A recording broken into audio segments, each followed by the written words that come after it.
Welcome to QuickTale English.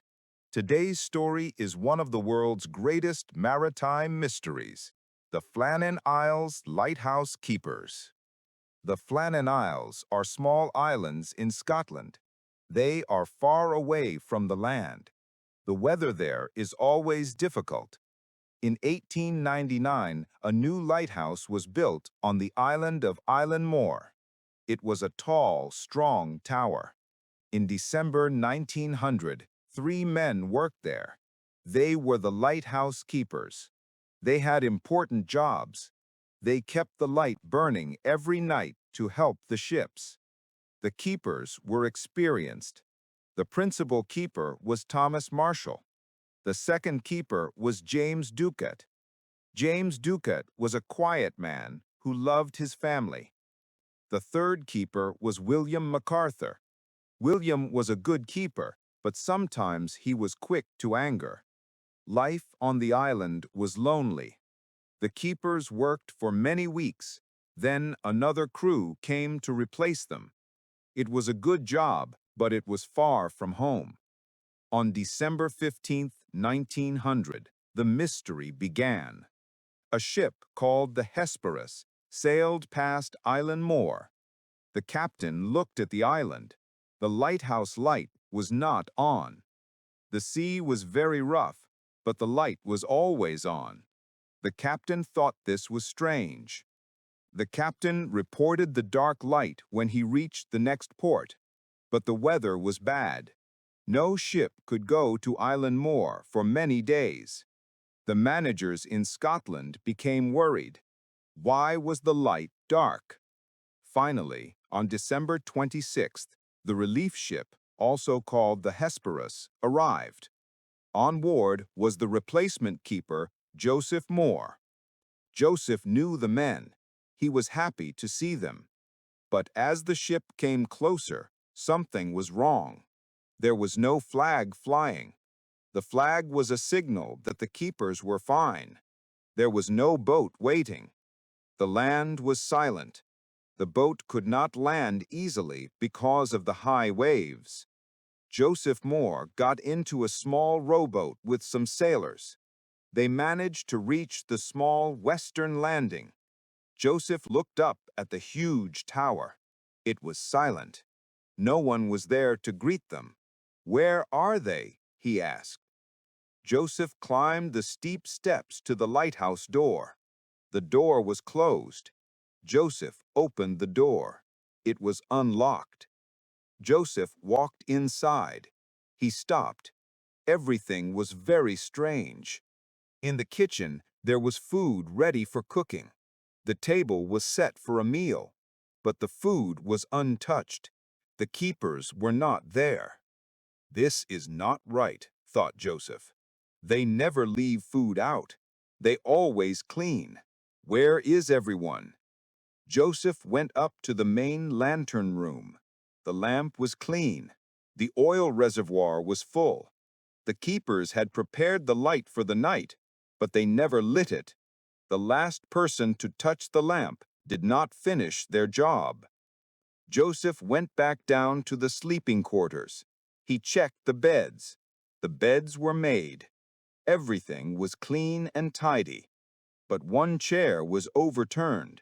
It looked like someone stood up quickly or left in a hurry.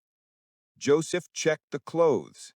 There were 3 sets of heavy oilskins, waterproof coats and trousers, for going outside in bad weather.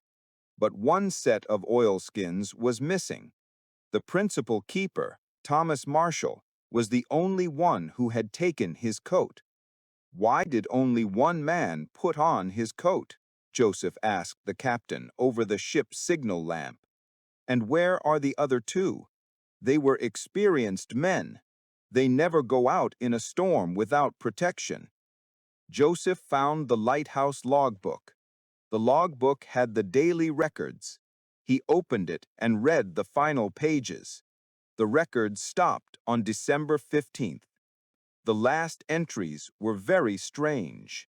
On December 12th, Marshall wrote about a terrible storm. He wrote, "Storm violence high. I have never seen a storm like this. But the next day, the log entry was even stranger. On December 13th, Marshall wrote, "Storm still high. William MacArthur is crying.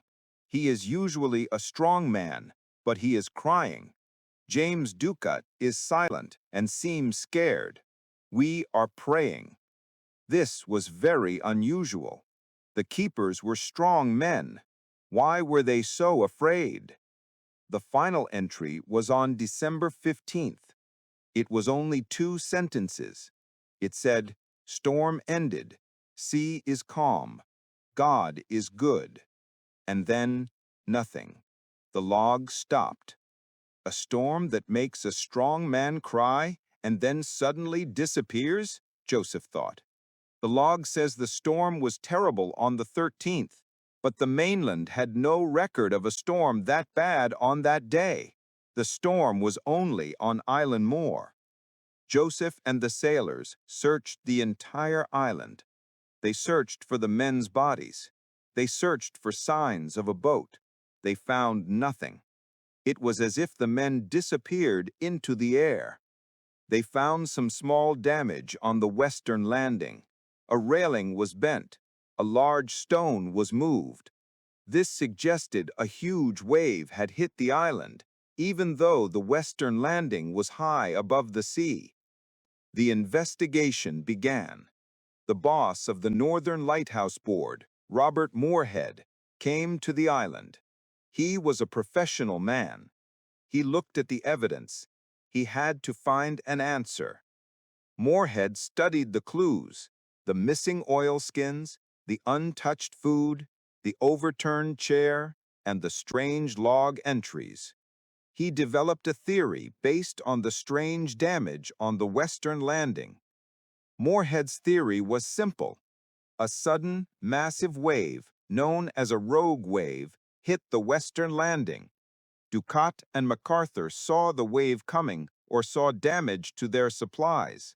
They ran out together to secure the equipment. Marshall, the principal keeper, saw them. He knew they did not have their coats. He ran out quickly, only grabbing his own oilskins to help them.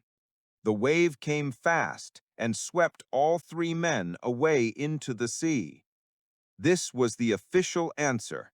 It explained the missing oilskins, Marshall's quick departure, and the damage on the landing. The official conclusion was swept away by an exceptional wave. But many people did not believe the official story. Why did 3 experienced keepers leave the safety of the lighthouse? Why did they not use the ropes? Why was the food prepared for a meal that was never eaten? People started to talk about paranormal theories. Some said that a ghost ship came to the island. Others said that a sea monster took the men. And the story of MacArthur crying in the logbook fueled these strange ideas. Joseph Moore, the relief keeper, never forgot that day. He stayed on the island for many weeks alone. He always said the silence in the lighthouse was the most terrifying thing. He felt a strange presence there, but he never saw a ghost. The 3 lighthouse keepers are gone. The lighthouse is now automated and has no keepers. But the mystery of the Flannan Isles remains. Was it a giant wave? Was it murder? Was it something from the deep sea? We still do not know. The story of Thomas Marshall, James Ducat, and William MacArthur is a dark reminder of the power of the sea and the mysteries that can happen when men are far from home.